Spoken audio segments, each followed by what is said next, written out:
말씀을 가지고 바울의 데살로니가 전도라는 제목을 드리려고 합니다. 우리가 3월 총력 전도주의로 좀 있습니다만 전도에 부담을 가지 않는 사람은 한 사람도 없는 것 같아요. 제 생각에는 이 부담을 갖는 것이 참 좋다고 생각이 되었습니다.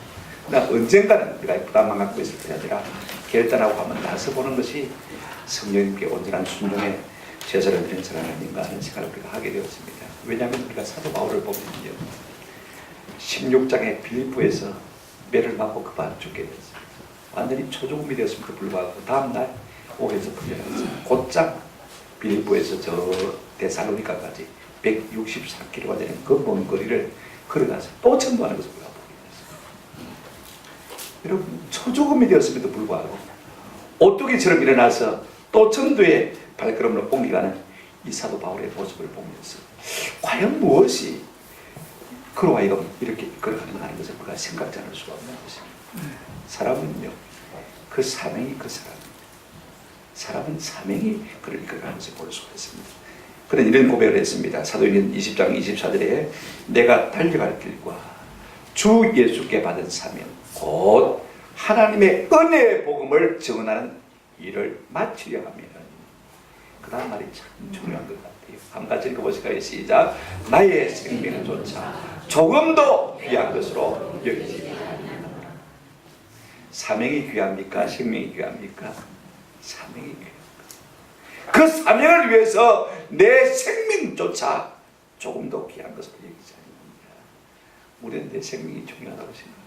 내 건강이 중요하고 내 물질이 참 중요하다고 생각합니다만요, 사도 바울은 그 어떤 것도 자기 사명보다 앞서는 것이 없음을 고백하고 있는 것을 볼 수가 있습니다. 이런 무엇이 있기에, 그죠? 초죽음이 되어서도 그 다음날 일어나서는 또 툴툴 틀고 복음 전도의 길을 다지는 사도 바울의 비장한 모습을 우리가 볼 수가 있지 않습니까? 오늘 우리가 데살로니가 전도를 통해서 볼 수 있는 것이 무엇이냐면, 첫째로는 이것입니다. 사도 바울은 항상 자기의 습관을 따라서 전도한 사실을 우리가 오늘 본문을 통해서 볼 수가 있습니다. 자, 보십시오. 지금 바울이요, 안 죽을 만큼 얻어터지고 몸이 성치 아니함에도 불구하고 계속해서 밤낮으로 걸어서 164km가 떨어진 빌립보에서 데살로니가까지 지금 이동을 했습니다.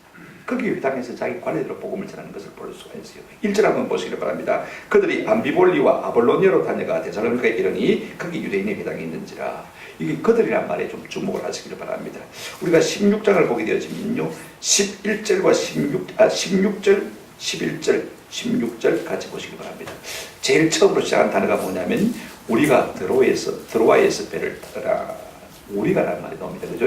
그 다음에 16절 보실까요? 우리가 기도하는 곳에 가다가, 여기 우리가라는 말이 나오는데, 지금 우리가라고 할 때 누구를 말하냐면 바울과 함께 온 실라, 그 다음에 하나님께서 1차 전도 여행의 열매로 붙여주신 디모데, 그 다음에 또 하나님께서 특별히 어떤 사람을 붙여줬냐면요, 바울의 질병 때문에 의사 누가를 붙여줬습니다. 지금요, 우리라라고 말할 때는 이 누가복음을 기록한 누구요? 누가를 포함해서 네 사람을 지금 말하고 있는 것을 볼 수가 있어요. 그런데 지금 우리가 10장 1절에는 그들이라고 갑자기 주어가 바뀌는 것을 볼 수가 있습니다. 그죠? 한번 보세요. 그러면 그들이라는 말 속에 여러분, 누가가 포함되어 있습니까? 안 포함되어 있습니까? 포함되지 않았습니다. 왜냐하면 내가 포함되어 있으면 우리가라고 했을 것인데, 그죠? 포함이 안 됐으니까 그들이라고 표현했거든요. 자, 보십시오. 네 사람이었습니다. 원래 바울, 실라, 디모데, 누가 네 사람인데, 지금 이제 빌립보에서 이 누가는 떨어져 있는 것입니다. 교회를 개척했으니까 다른 사람은 떠나고, 그죠? 한 사람 누가는 남겨놓고 지금 그들이 어디로 가고 있습니까? 데살로니가로 가고 있는 것을 우리가 볼 수가 있습니다. 이걸 우리가 좀 주목할 필요가 있을 것 같아요. 이제 누가를 남겨두고 말입니다. 저 계속해서 서남쪽으로 길을 걸어갑니다. 암비볼리까지 한 60km. 그죠? 암비볼리에서 아볼로니아까지 약 47km. 그 다음에 또 아볼로니아에서 데살로니가까지 57km. 이렇게 또 합치면요, 한 164km가 나와요. 성치 않은 몸으로 지금 바울이요, 그 길을 계속 걸어서 데살로니가까지 가는 것을 볼 수가 있습니다. 여러분, 어떤 몸인지 아실까요? 우리가 한번 16장을 보시면 좀 이해가 갔을 것 같아요. 16장 22절부터 한번 보십시다. 오래전에 데살로니가 우리가 사도행전 강의를 하다가 16장에서 그쳤습니다. 그죠? 22절 한번 보시기 바랍니다. 무리가 일제 일어나 고발하니 장관들이 어떻게 했습니까? 옷을 찢어 벗기고 매로우시다. 여러분 채찍으로 맞을 때, 곤봉으로 맞을 때 말입니다. 그죠? 옷 위에 매를 맞는 거하고 옷을 벗겨서 맞는 거하고 여러분 어느 것이 아플까요? 안 맞아봤으니까 모르겠죠. 그죠? 옷을 벗겨서 매를 쳤다고 했습니다. 그 다음 보시길 바랍니다. 23절에 보시면 어떻게 쳤습니까? 많이 치니. 적게 때린 것도 아닙니다. 엄청나게 맞았을 거예요.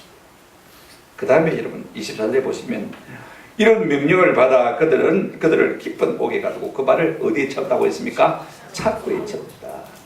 착고가 여러분 대충 뭔지 짐작하시겠죠? 족쇄, 그죠? 목과 손과 발에 탁 끼우는 나무 판자입니다. 그죠? 매를 맞았어요. 상처가 얼마나 큰지 모릅니다. 고통이 얼마나 심한지 모릅니다. 좀 몸을 뻗어 눕고 싶은데 누울 수 있을까요? 없을까요? 눕지도 못했어요. 그 몸을 가지고 감옥에서 하룻밤을 지냈습니다. 그리고는 다음날 말입니다. 다시 그 핍박을 피해서 이제 대사님과 전도를 나서는 모습을 우리가 볼 수가 있는 것입니다. 근데 여러분 가만히 보시면요, 그들이 암비볼리와 아볼로니아로 다녀가 그냥 지나가는 것을 볼 수가 있습니다. 그 다음에 데살로니가에 이르니 거기 유대인에 뭐가 있다고 했습니까? 회당이 있다. 우리가 이 말씀을 비춰볼 때는요, 왜 암비볼리 아볼로니아를 거쳐 지나갑니까? 거기는 유대인에 뭐가 없습니까? 회당이 없었단 말이거든요. 그러니까 유대인의 회당이 있는 데살로니가까지 갔다는 말이거든요. 여러분 유대인의 회당이 있다는 말은 무슨 말이냐면 유대인들이 많이 모여있다는 것을 말하고 있는 것입니다. 이제 막 바울이요 유럽 전도를 시작하고 있습니다. 이제 막 시작했어요. 전도할 곳이 얼마나 많은데 아무 데나 되는 대로 전도한 것이 아니라 바울 생각 속에는 뭐가 있었냐면 뭔가 성결지락이 있었어요. 아마 성령께서 그에게 감동해 주셨다. 오늘 본문 한번 보시기 바랍니다. 누구나가 나름대로 생각이 있지 않습니까? 그죠? 무슨 일을 하면 누구나 다 전략이 있습니다. 오늘 바울은요 이 선교 전략을 가지고 일하는 것을 볼 수가 있습니다. 자, 한번 보십시오.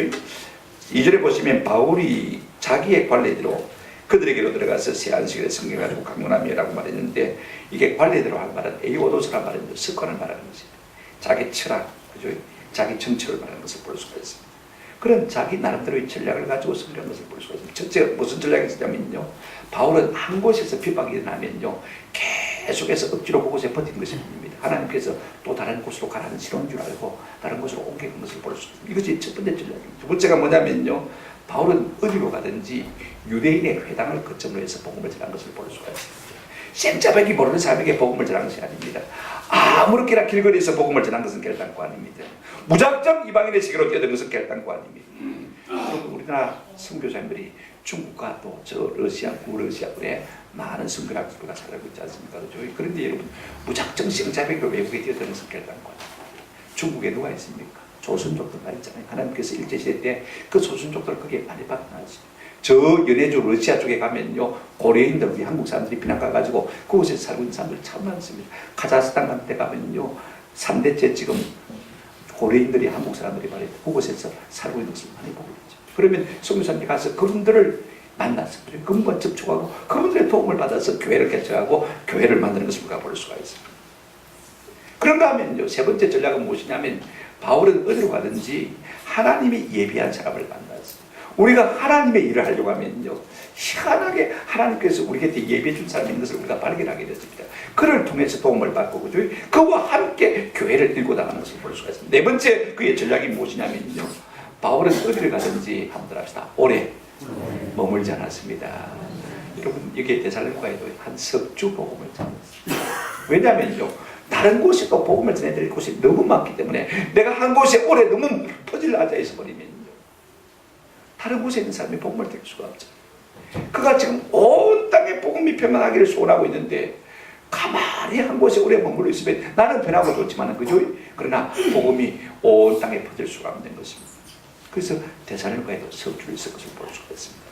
그런가 하면 나름대로 습관이 있었습니다. 여러분 한번 보실까요? 3절까지 한번 읽어보시면 2절 3절 바울이 자기의 관리대로 그들에게 들어가서 새 안식일의 성경을 가지고 강론하며 그 다음에 3절 뜻을 풀어 그리스도가 해를 받고 죽은 자 가운데서 다시 살아야 할 것을 증언하고 이르되 내가 너에게 전한 이 예수가 곧 그리스도라 하니 그랬습니다. 여기서 가만히 보게 되면요 첫째 그는 안식일을 꼭 지킨 것을 볼 수가 있습니다. 바울만 그렇게 한 것이 아닙니다. 유대인들은 다 안식일을 지키지 않습니까? 그래서 이런 말이 있습니다. 처음에는 유대인들이 안식일을 지켰지만 나중에는 안식일이 유대인을 지켜줬다. 그런 말이 있습니다. 유대인들이 안식일을 지킴으로 말하면 하나님께서 그들에게 복을 주셔서 그들이 잘 되었다 그 말인 것입니다. 누구나 유대인들이라면 안식일을 잘 지켜줘요. 두 번째 보시면요, 보세요. 그는 항상 회당에서 하나님의 말씀을 가르친 것을 볼 수가 있습니다. 회당 중심의 삶을 살았어요. 우리가 교회 중심의 삶을 살지 않습니까? 그죠? 회당 중심의 삶을 살았어요. 그 회당에서 그가 뭐 했습니까? 하나님의 말씀을 가르쳤는데, 하나님의 말씀도 여러분 많은 말씀이 있지만은요, 네 번째로 보면 이렇게 말씀하고 있는 것을 볼 수가 있습니다. 자, 보십시오. 그 하나님의 말씀을 핵심이 뭐냐면요, 말씀의 핵심이 뭐냐면 아무도 합시다. 예수, 십자가, 부활, 이걸 전한 것을 볼 수가 있습니다. 복음의 알맹이 액기스만 들었습니다. 한마디로 말하면요, 바울의 색깔이 무엇이냐? 안식일을 지킨 것이고, 우리가 해당해서 하나님의 말씀을 전한 것이고, 그 다음에 하나님의 말씀을 어떻게 전했습니까? 예수, 십자가, 부활로 전한 것을 볼 수가 있습니다. 이것이 바울의 삶의 원칙이었고 철칙이었던 것을 우리가 보게 되었습니다. 여러분, 이런 습관들이요, 이런 원칙들이 저절로 생겨나는 습관입니다.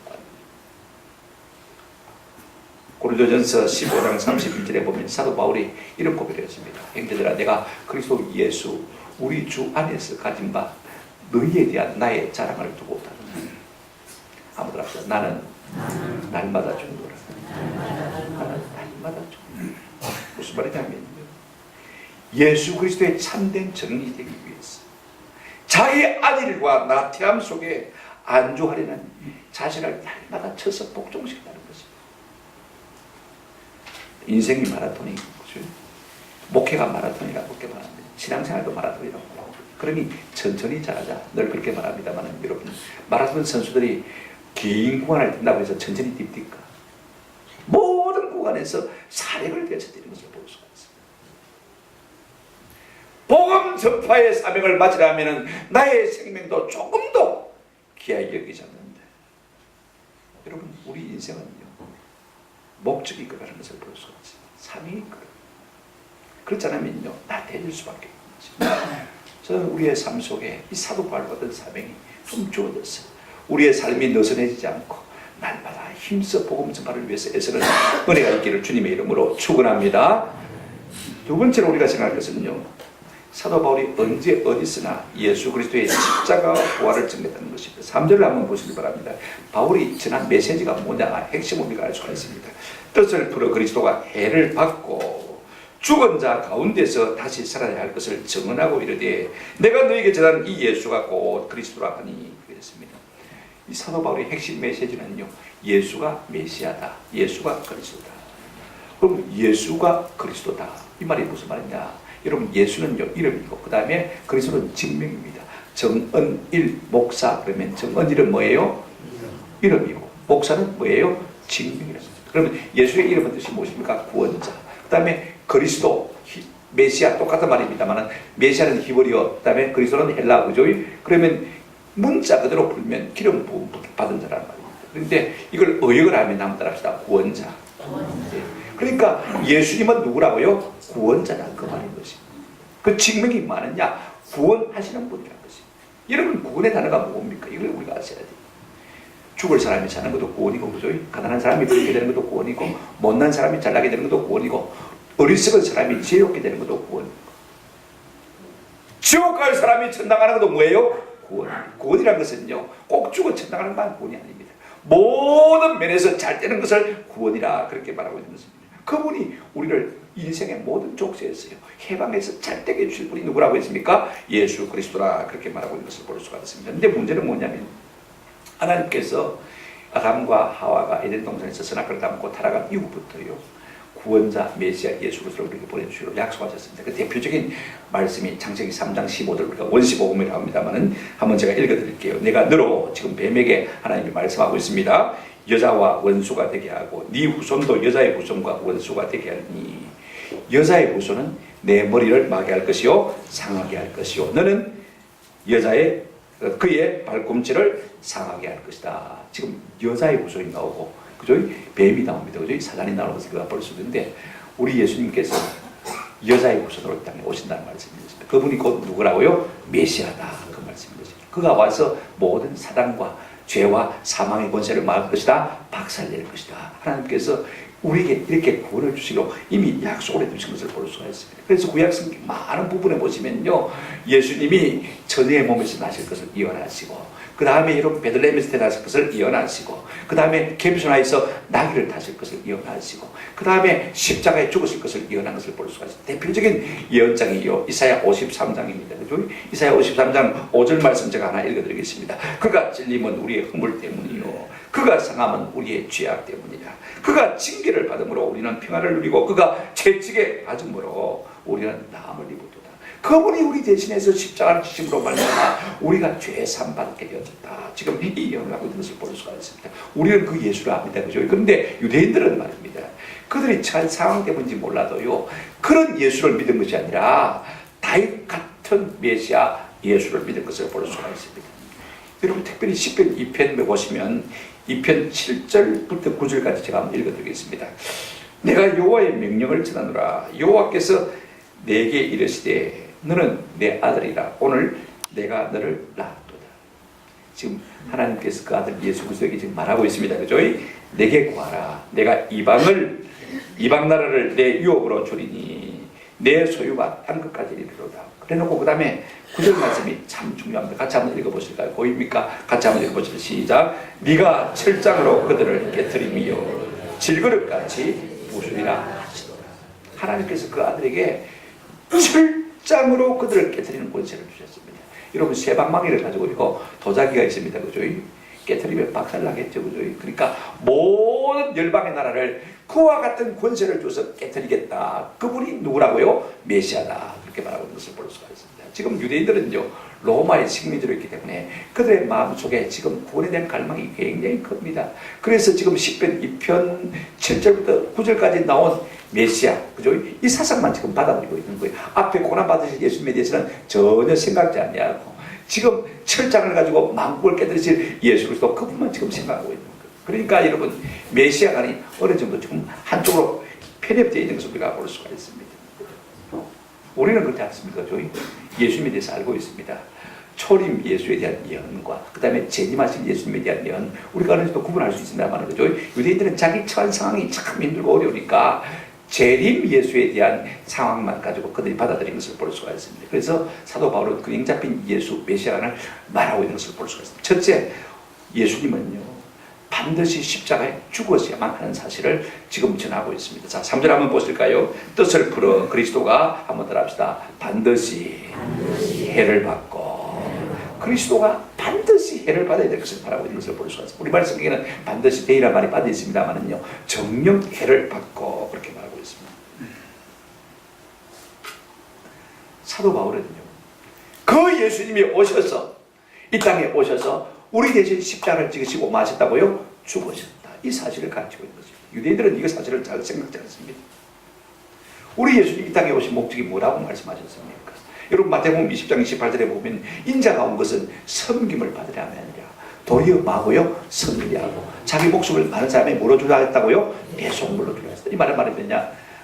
우리가 구약에서 하나님 앞에 예배할 때 양을 잡아서 소를 잡아서, 그죠? 염소를 잡아서 뭐로 드립니까? 제물로 바치지 않습니까? 그래서 이 제물이 내 대신 죽었습니다. 그래서 내 죄를 대신해서 죽었으니 내 죄를 사해 주십시오. 그런 의미에서 제물로 드린 거 아닙니까? 그죠? 그런데 우리 예수님께서 이 땅에 오셔서 우리를 위한 무엇이 되셨다고요? 대속 제물이 되셨다. 새 요한이 예수님을 소개할 때 어떻게 소개했습니까? 요한복음 1장 19절에 보시면 이튿날 요한이 예수께서 자기에게 나오심을 보고 그러되 보라! 세상 죄를 지고 가는 하나님의 뭐라고 했습니까? 어린 양이로다. 세상 죄를 지고 가는 하나님의 뭐라고요? 어린 양이로다. 구약시대는 죄 사함을 받기 위해서 어린 양으로 제물을 삼아 끌고 나가지만은 그건 그림자에 불과한 것입니다. 무슨 여러분 사람보다 못한 양을 들여서 소를 들여서 우리가 제사 받겠습니까? 그죠?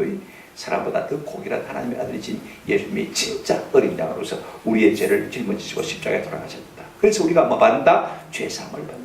그분이 십자가에 죽으심으로 말미암아 그분이 대신 우리를 위해서 죄물이 됨으로 말미암아 우리가 죄사함을 받는 것이다. 이걸 지금 사도 바울은 우리에게 말해주고 있는 것을 볼 수가 있습니다. 할렐루야. 내 의가 아닙니다. 나는 누가 없지만 나는 공로가 없지만 하나님 앞에 죽어 마땅한 죄인이지만 우리 주님 하나님의 아들이신 죄 없으신 그분이 우리를 대신해서 십자가에 죽으셔서 속죄의 제물이 되심으로 말미암아 우리가 죄사함을 받게 되는 거예요. 이 은혜를 누리는 것입니다. 이 예수를 지금 사도 바울이 바로 증거하고 있는 것입니다. 그런가 하면요, 반드시 다시 사신 예수를 증거하고 있는 것을 볼 수가 있습니다. 자, 보십시오. 이 3절 다시 보시기 바랍니다. 뜻을 풀어 그리스도가 해를 받고 그 다음에 반드시 죽은 자 가운데서 다시 살아나야 할 것을 증언하고 그렇게 말하고 있는 것을 볼 수가 있습니다. 반드시 다시 살다는 사실을 증거하고 있습니다. 지금 구약 성경을 풀어가지고 예수님은 우리 죄를 위해서 십자가에 죽으셨을 뿐 아니라 다시 사셔서 우리에게 영원한 생명을 안겨주시고 구원을 안겨주는 분이라는 것을 지금 증명하고 있는 것을 볼 수가 있습니다. 여러분, 죄 사함 받았어요. 그리고 죽었어요. 그죠? 그럼 죽음으로 끝나버린다면 무슨 의미가 있습니까? 제 사함 받은 것이 아무 의미가 없잖아요. 그죠? 여러분, 우리 주님이 다시 살다는 것은요, 두 가지 의미를 가지고 있습니다. 다시 사셔서 그분이 만왕의 왕이 되셨다는 사실. 아멘? 만왕의 왕이 되신 것입니다. 그래서 그분이 우리를 영원히 통치하실 것입니다. 지금도요, 예수를 바로 믿는 사람은 그분이 왕입니다. 맞습니까? 그분의 명령을 따라 사는 거예요. 그런가 하면 두 번째, 이 예수 다시 사심의 의미가 뭐냐면요, 우리 주님이 우리의 죄를 사해 주실 뿐 아니라 다시 사심으로 말미암아 모든 그에게 붙어있는 자에게 한번 따라합시다. 부활의 첫 열매가 되셨습니다. 그래서 누구든지 예수께 붙어있는 자는 예수의 다시 사심으로 말미암아 나도 뭐하게 되십니까? 다시 살게 되는 은혜를 누리게 된다는 그 말인 것입니다. 우리가 죽을 것이 아니라 영원히 주와 함께 살고 영원히 주와 함께 왕노하는 이와 같은 은혜를 누리게 된다. 누구 때문에요? 예수님 때문에. 그분이 바로 예수님입니다. 이렇게 우리에게 말해주고 있는 것입니다. 그래서 바울이 전한 복음의 진수는 뭐냐면요, 예수님의 십자가와 뭐라고요? 부활. 그 십자가로 말미암아 우리가 뭐 받고요? 죄사함 받고, 예수님의 부활로 말미암아 내가 영원히 사는 뭘 받고요? 생명을 받는다. 이것이 바울이 전한 복음의 엑기스 진수인 것을 볼 수가 있습니다. 여러분, 이 복음이 딱딱하고 재미없어요. 제가 여러분 이렇게 말하면 여러분 마음에 감동이 옵니까? 근데 여러분 놀라운 것은요, 진짜 복음의 엑기스가 전파되어질 때 성령도 함께 역사하시고, 그래야 사람이 믿어지는 것이, 사람의 말을 듣고 이 말을 듣고 누가 믿을 사람이 있겠습니까? 훗날에 바울이 데살로니가 교회에 보낸 편지에서 이렇게 말하고 있습니다. 1장 5절을 보시면요, 이는 우리 복음이 너에게 말로만 이른 것이 아니라 또한 능력과 성령과 큰 확신으로 된 것이라. 할렐루야. 아멘. 지금 바울이 이 말씀을 전가하고 있지만 그 배후에 누가 역사하고 계십니까? 성령께서 사람의 마음을 움직이는 것입니다. 복물처럼 움직이시니까 그들의 마음속에 이 복음이 들어가게 되고 믿어지고, 그래서 그들이 구원하는 역사가 일어나는 것입니다. 여러분, 믿음은요, 내 의가 아닙니다. 내 지식, 내 능력이 아닙니다. 한번 따라합시다. 믿음은 하나님의 선물입니다. 선물인 것입니다. 그러므로 우리가요, 듣든지 아니 듣든지 복음을 전할 필요가 있습니다. 아멘? 왜? 믿고 안 믿고는 누구 소관입니까? 하나님 소관입니다. 하나님 소관입니까? 나는 마음에 듭니까? 전하기만 하면 되는 것을 볼 수가 있습니다. 이것이 사도 바울이요, 행한 방법인 것을 볼 수가 있습니다. 이렇게 해서 복음을 전개했을 때 어떤 결과가 세 번째로 나타났습니까? 한번 보십시다. 여러분, 사도 바울이 어디서 전받은지요, 항상 결과는요, 믿는 자가 있었고 믿지 않는 자가 여전히 있다는 것을 말해주고 있습니다. 자, 1차 전도 유행세요. 여러분, 처음에 구부로에 갔지 않습니까? 구부로에 가서 구부로 총독에게 전도했는데 설교 바울이 예수를 믿었습니다만은요, 바 예수라고 하는 이 거짓 무당한 박수는요, 예수를 믿지 않고 오히려 반대했습니다. 이제 길을 건너서 비시대 안디옥에 갔을 때 회당에서 복음을 전했는데 영생을 주시기로 작정한 자는 다 믿더라고 했습니다. 그런데 유대인들은 믿지 않고 비방한 것을 볼 수가 있습니다. 이고니온 전도에서도 마찬가지입니다. 바울을 따르는 자도 있고 따르지 않는 반대자들도 있었습니다. 이런 빌립보에서도 마찬가지입니다. 지금 데살로니가에서도 마찬가지입니다. 안식일에 세 주간을 갖다 걸쳐서 바울이 복음을 전했습니다만은요, 어떤 사람을 믿고 어떤 사람을 믿지 않는 것을 볼 수가 있습니다. 왜 그렇습니까? 믿음은 모든 사람의 것이 아니기 때문인 것을 볼 수가 있습니다. 자, 첫 번째로 우리가 생각할 것은요, 많은 갱건한 기부인과 헬라인이 믿었습니다. 이것은 긍정적인 결과가 있죠. 4절 한번 보시기 바랍니다. 그 중에 어떤 사람 곧 갱건한 헬라인의 큰 무리와 적지 않은 귀부인도 권함을 받고 바울과 실라를 따르나, 그렇게 말하고 있는 것을 볼 수가 있습니다. 여러분 생각해 보십시오. 지금 바울은요, 아시아 사람입니다. 그죠? 이스라엘 사람이니까. 그러나 지금 회당에서 복음을 들은 사람들은 누굽니까? 헬라인들이니까 유럽 사람입니다. 벌써 생김새부터 틀려요. 아시아 사람이 유럽에 와서 복음을 듣는데도 불구하고요, 그들이 그 복음을 듣고 뭐 했습니까? 믿었습니다. 유대인들이 믿은 것이 아니라 유대인들이 전도해서 유대교로 개종한 헬라인들, 이방인들이 이제 다시 복음을 듣고 하나님을 믿었을 뿐 아니라 누구를 믿다고 했습니까? 예수 그리스도를 믿었다라고 말하고 있는 것을 볼 수가 있습니다. 여러분, 뭐 때문에 그렇습니까? 말씀이 믿는 자 가운데서 역사하십니까? 성령이 그들 가운데 은혜를 주시니까 믿어지는 거예요. 여러분, 이 데살로니가는 어떤 도시냐면요, 지척에 올리브스 산이 있습니다. 올리브스 산은 어떤 산이냐면, 여러분 그리스 신화를 아는 분, 히랍 신화를 아는 분들 아마 다 알 거예요. 온갖 신들의 잡동사니가 다 거기 모여 있습니다. 신들이 거기 다 모여 있어요. 무슨 말인지 알면요, 이 올리브스 산은 신들의 거처인 것입니다. 그러니까 어느 도시보다도 그리스 신화가 판을 치는 우상의 도시가 데살로니가 도시입니다. 그 우상의 도시에서 많은 사람들이 유대인의 전도로 말미암아 하나님을 믿었지만, 그들이 바울의 전도로 말미암아 하나님과 누구를 믿게 되었습니까? 예수 그리스도를 믿게 된 것을 볼 수가 있습니다. 그들이 데살로니가 교회를 되었습니다. 우리 가운데 이 같은 은혜가 있기를 바랍니다. 어떻게 사람이 말하는데 그들이 바울의 말을 사람의 말로 받지 아니하고 하나님의 말씀으로 받고 믿었습니까? 오직 성령의 역사가 그들 가운데 있었기 때문에 가능한 줄로 믿습니다. 그들이 구원함을 받고 이제 예수 믿는 사람이 되었습니다. 그러나 두 번째로 여러분들, 유대인들은요, 시기로 말미암아 바울을 오히려 핍박하는 것을 볼 수가 있습니다. 이런 부정적인 결과죠. 자, 한번 보십시다. 여러분, 마귀는요, 어디든지 복음이 전해지는 곳에 개입해서 사람들의 마음을 이용합니다. 자, 보실까요? 5절 6절 한번 보시기 바랍니다. 그러나 유대인들은 뭐하여요? 시기하여. 저자는 시장을 말하죠. 시장에 어떤 불량한 사람들을, 조폭들을 말합니다. 때리고 때를 지어 성을 소동하게 하여. 여러분, 항상요, 악한 무리들은 때를 짓습니다. 무리를, 사람들을 선동하는 것을 볼 수가 있습니다. 물리력을 이용하는 것을 볼 수가 있습니다. 권력을 이용하는 것을 볼 수가 있습니다. 돈의 힘을 이용하는 것을 볼 수가 있습니다. 자, 그래서 주님께서 그들을, 백성에게, 그들 누구냐면 바울과 실라와 디모데를 말합니다. 끌어내리고 찾았으나 발견하지 못하매, 자, 야손과 및 형제들을 끌고 업장들 앞에 가서 소리질러 이르되 천하를 어질게 하던 이 사람들이 여기도 이름에라고 말하고 있는 것을 볼 수가 있습니다. 자, 여러분, 바울을 반대해서요, 그들이 온 데살로니가 성읍을 초란하게 만든 이유가 무엇입니까? 오늘 보면 이렇게 말하고 있습니다. 한번 따라합시다. 유대인들은 시기하여. 지금 바울이 전한 복음 때문에 그들의 마음속에 시기심이 불같이 일어나서 그 시기심 때문에요, 온 성을 소동을 일으킨 것을 볼 수가 있습니다. 저들은 핵심적인 예배만 드렸는데 사도 바울로 말미암아 성령의 역사는 예배를 처음 드렸단 말입니다. 저는 오실 메시아를 자꾸 말했는데 사도 바울은 와서 누굴 말했습니까? 이미 오신 예수를 말했습니다. 메시아를 말했습니다. 그리고 그들이 공들여서 전도한 헬라 사람들을 어떻게 했습니까? 예수 믿는 사람으로 만들어버렸단 말입니다. 뭔가 성령의 감동이 있더라는 것입니다. 자기들에게 없는 것이 있더란 말입니다. 그 결과 우리도 예수를 믿어야 되겠다 그렇게 생각한 것이 아니고 어떻게 했습니까? 뭐 했습니까? 마음에 시기가 일어났다. 그렇습니다. 여러분, 인간관계 모든 죄가요, 고난이 종자가 뭐냐면 시기심입니다. 이걸 우리가 아셔야 돼요. 우리 마음속에 시기심이 일어난 걸 빨리 못 박지 않냐면요, 우리가 더 큰 죄악을 저질 수가 있어요. 아니면 사단의 도구가 될 가능성이 참. 그래서 우리 속에 어떤 시기심들이 일어나면요, 빨리 이걸 하나님 앞에 참져야 돼요. 이걸 어떻게 이제 없애야 합니다.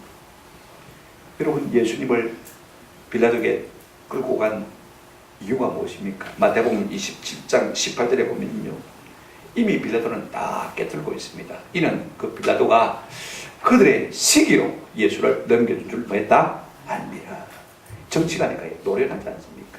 예수의 인기가 점점 높아가니까 종교 지도자들 저거는 껍데기밖에 없으니까, 행식밖에 없으니까 자기들이 자꾸 인기가 떨어지니까 예수를 시기해서 죽이려고 하는구나, 이미 뭐 했단 말입니까? 알고 있었다는 거예요. 내 속에 능력이 없으면 나보다 능력 있는 자를 우리가 추구하고 따르는 것이 마땅한데 시기하고 자꾸 그런 일을 하는 것이 그들의 문제였다는 사실을 말하고 있습니다. 여러분요, 우리가 고린도전서 13장을 보게 되면 사랑장 아닙니까? 거기에 보면 사랑의 부정적인 요소를 말하고 있는 것을 볼 수 있습니다. 4절부터 보시면 사랑은 한번 따라합시다. 시기하지 아니하며. 사랑의 부정적인 요소 첫 번째가 뭐예요? 시기인 것을 볼 수가 있습니다. 사랑을 깨뜨리는 출발점이자 동기는 언제든지 모릅니까? 시기심 때문에 사랑이 자꾸 불이 꺼지는 것을 볼 수가 있어요. 이것만 없어도요, 우리가 사랑의 불을 피워갈 수가 있는 것이죠.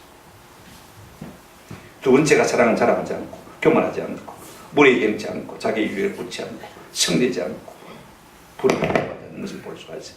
지금요, 이 유대인들이 이 순서대로 지금 바울을 잡아가지고 어떻게 해보려고 애를 쓰고 있습니다. 여러분, 인간관계의 모든 그 문제들은요, 시기로부터 시작하는 것을 볼 수가 있습니다. 이게 시기, 이 젤로라는 동사는 열심 혹은 열정이라는 말을 또 발생시켰는데, 매사에 열심이 없고 열정이 없는 사람은 시기할 필요도 없습니다. 왜? 내가 의욕이 없는데 무슨 시기가 있습니까? 그죠? 그럴 필요가 없는 것이죠. 여러분, 우리가요, 매사에 어떤 열심, 열정을 경계, 이것이 내 속에서 난 열심인가, 하나님이 주신 열심인가, 이걸 늘 판단해야 돼요. 여러분, 열심을 갖고 일하지 않는 사람은요, 문제를 일으키지 않습니다. 열심 없는 사람이 무슨 문제를 일으킵니까? 그러나 자기 속에 무슨 열심이 있는 사람들이 항상 문제를 일으키는 것을 볼 수가 있습니다. 그래서 시기를 당하게 되죠. 우리가 선한 열심이 아니면요, 열심을 내면 낼수록 다른 사람을 해칠 수가 있는 거죠. 지금 그 시기심 때문에 바울이 이런 걸 찾고 되지만 찾지 못하니까 야손과 그의 가족들을 끌고 지금 지향만에게로 끌고 가는 것을 볼 수가 있습니다. 누구보다도 하나님을 잘 믿고 잘 안다고 하는 유대인들이요, 바울을 오히려 그렇게 하고 있는 것을 볼 수가 있습니다. 여러분, 인간관계도 마찬가지입니다. 나를 잘 모르는 사람이 시기하거나 나를 미워하지 않습니다. 그죠? 어느 정도 안다고 하는 사람들이 항상 시기하고 나를 미워하고, 그런 관계에 있어 있지 않습니까? 야손이 누굽니까? 우리가 야손에 대해서 잘 모릅니다만은요, 사도 바울이 나중에 로마서 16장 21절에 이렇게 말하고 있는 것을 볼 수가 있습니다. 나의 동역자 디모데와 나의 친척 누교와 야손과 소시바드가 너에게 문안한다 그랬습니다. 여러분, 야손을 자기 뭐라고 했습니까? 친척이라고 했는데, 이 쉰게네스란 말은 친척이라는 말이기도 하고, 동족, 자기 동족, 같은 히브리 사람이다, 이 말도 표현되집니다만은요, 어쨌든 같은 동족이니까. 그가 바울이 전한 복음을 듣고 예수를 믿고 바울을 영접하고 자기 집에 뭐 했습니까? 모셨던 거예요. 자기 집에 들였다, 이 말은요, 자기 집에 아마 세를 줘서 좀 하숙을 쳤다는 그 말일 거예요. 왜? 그분이 전한 복음이 참 좋고 하니까 말입니다. 공짜로 먹이 주고 제 있는지 잘 모르겠습니다만은요, 그렇게 한 것을 우리가 볼 수가 있습니다. 바울을 위해서 헌신을 한 것이죠. 이렇게 여러분, 바울 주변에는요, 항상 바울을 위해 헌신한 사람이 있는 것을 볼 수가 있습니다. 그런데 지금 유대인들은요, 그걸 빌미로 야손은 제가 있습니까? 없습니까? 바울을 먹이고 제의 관체밖에 없습니다만은 끌고 와서는요, 시치원들 앞에 세운 것을 볼 수가 있습니다. 자, 고발한 내용이 뭐냐면 6절 7절에 있습니다. 발견하지 못함에 야손과 및 형제들을 끌고 업장들 앞에 가서 소리질러 이르되 천하를 어지럽게 하던 이 사람이 여기로 이름에 야손이 그들을 맞아들였다는 말은 하숙을 쳤다 그 말이죠. 이 사람들이 다 가이사의 명을 마여 거역하여 말하되 다른 임금 곧 예수라는 이가 있다 하더이다니. 여러분, 예수 복음을 전개했을 뿐인데 지금 그들은 딱 바꿔가지고 뭐라고 말합니까? 로마 황제 말고 예수라는 왕도 있다 하더라. 그래서 대역죄로 몰고 가고 있는 것을 볼 수가 있습니다. 항상 그렇습니다. 악한 영들은요, 항상 물리력을 동원하고 사람을 선동하고, 그죠? 금권과 이 권권을 이용해서 이렇게 악을 자꾸 저질러가는 것을 볼 수가 있습니다. 여러분, 모세를 보세요. 그가 자기 백성 이스라엘 백성들을 애굽에서 끌어낼 때 여러분, 이렇게 한 것이 하나도 있습니까? 한번 생각해 보십시오. 민중의 힘을 이용하거나 여론을 조장하거나 권력과 돈과 무력을 사용해서 이스라엘 백성들을 구원했습니까? 그런 거 없습니다. 하나님의 일은 그렇게 하면 안 돼요. 지금 복음 전도와 가이사가 무슨 상관이 있습니까? 근데 지금 저들은 여론을 조종하고 있는 것을 볼 수 있어요. 여러분, 다음 한번 내려가 보시면요, 무슨 기사가 실렸든지 그게 보면 기독교를 갖다가 자꾸 평론한 댓글이 수없이 달립니다. 보십시오. 아무 상관이 없는 기사임에도 불구하고 그냥 거기에 끌어넣어가지고 예수 믿는 사람을 갖다 이상하게 말하는 댓글들이 얼마나 달리는지 모르겠어요. 어제도 제가 확인했습니다. 그래서 끌려갔습니다. 죄수가 되었어요. 8절 9절 보시기 바랍니다. 무리와 업장들이 이 말을 듣고 소동하여 야손과 그 나머지 사람들에게 보석금을 받고 놓아줍니다. 이게 보석금이란 말은 조금 뜻이 받지 않습니다만 히카노스란 말은 돈이라기보다는 충분한 증명 내용을 받고 풀어줬다 그 말인 것입니다. 쉽게 말하면 우리말로 말하면 스약스, 각서를 받고 다시는 바울 같은 사람을 지배드리지 않겠다. 그죠? 각서를 받고 뭐 했습니까? 놓아줬다. 지금 그렇게 말하고 있는 것을 볼 수가 있습니다. 나중에 바울이요 다시 데네살과 교회를 방문하고 싶었지만 방문하지 못한 이유가 있습니다. 무엇입니까? 교인들이 어떻게 했습니까? 다시는 영접하지 않겠다고 뭐 했어요? 각서를 쓰거든. 다시 자기가 방문하게 되면 영접을 해야 되는데 그죠? 그러면 법을 어긴 것이 되어지고 그들이 곤란함을 당하니까 가지 않고 나중에 대신 디모데를 보낸 것을 우리가 볼 수가 있습니다. 말씀을 맺습니다. 사도 바울은 그 빌립보에서 그렇게 매를 맞고도 만신창에 대한 몸으로 164km나 떨어진 데살로니가까지 걸어서 복음을 전하기 위해서 나간 것을 볼 수가 있습니다. 거기서 세리 동안 가르치면서요 예수 십자가 부활을 증거했고 이로 많은 헬라인들과 기후인들이 예수를 믿게 되는 역사가 있는 것을 볼 수가 있습니다. 그런가 하면 유대인들은 믿지 않고 오히려 뭐 했습니까? 핍박하고 판대했습니다. 그 핍박 가운데서 자라난 이 데살로니가 교회가 얼마나 아름답게 자랐는지 모릅니다. 데살로니가 전서 우리가 1장 데살로니가 전서 1장 3절 이하를 보면요 바울이 늘 기도할 때마다 감사한 이유가 이렇다고 말하고 있는 것을 볼 수가 있습니다. 이 데살로니가 교회가 핍박 가운데서 막 태어났고 자란 교회지만은 3절 한번 같이 읽어보십시오. 시작. 너희의 믿음의 역사와 사랑의 수고와 우리 주 예수 그리스도에 대한 소망의 인내를 우리 하나님 아버지 앞에 끊임없이 기억하니 하나님의 사랑하심을 받은 인들아 너희의 택하심을 받노라. 석주 동안 복음을 전했는데 그들이 예수를 구주로 영접하고 그들 가운데 믿음의 역사가 있었습니다. 무엇을 하든지 말이나 행실이나 믿음으로 한 것을 볼 수가 있습니다. 그런가 하면 무엇을 하든지 사랑으로 수고한 것을 볼 수가 있습니다. 여러분 수고는 사랑입니다. 그죠? 사랑은 수고예요. 내 이익을 추구하지 아니하고 구하지 아니하고 그러면 소망 가운데 뭐 했습니까? 인내했습니다.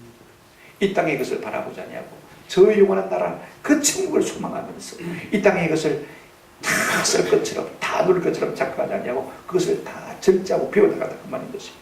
그러므로 사도 바울은 너희의 택하심을 내가 아노라 그렇게 바라고 있는 것을 볼 수가 있습니다. 그러나 여러분 믿지 않는 유대인들은 시기로 말미암아 믿지 못한 것을 볼 수가 있습니다. 오늘 우리 속에요 극복하지 못한 시기와 질투가 우리 마음속에 끌어오를 때 그 시기와 질투로 말미암아 자기도 모르게 죄를 짓게 되어지고 악의 사람이 되어지고 또 나아가서 사단의 도구로 쓰임받을 가능성이 많은 것입니다. 저는 우리 속에 이 시기심을 잘 처리할 수 있는 은혜가 있기를 주의 이름으로 축원합니다. 살인하고 간음하고 도둑질하고 거짓말하는 것만 죄악이 아닙니다. 내가 마음속에 나보다 조금 나은 사람을 갖다가 시기하는 마음을 이런 이것 그래서 자꾸 끌어내리려고 하고 이것이 사단의 도구로서 임받는 척경이 되어지고 이것이 사랑을 깨달리는 가장 기본 첫 단초가 되어진다는 사실을 우리가 잊지 않았으면 참 좋겠습니다. 우리가 이 시기심을 배워보지 못하면요 하나님의 말씀의 은혜를 그대로 받기가 참 힘들어요. 오늘 성령께서 우리 마음속에 시기와 질투의 마음을 다 제하시고 그리고 우리에게 삼사랑의 마음을 주셔서 하나님의 복음이 우리 가운데 떨어지고 성령이 우리 가운데 떨어질 때 30배, 60배, 100배 열매 맺는 역사가 우리 가운데 일어나기를 주의 이름으로 축원합니다. 아멘.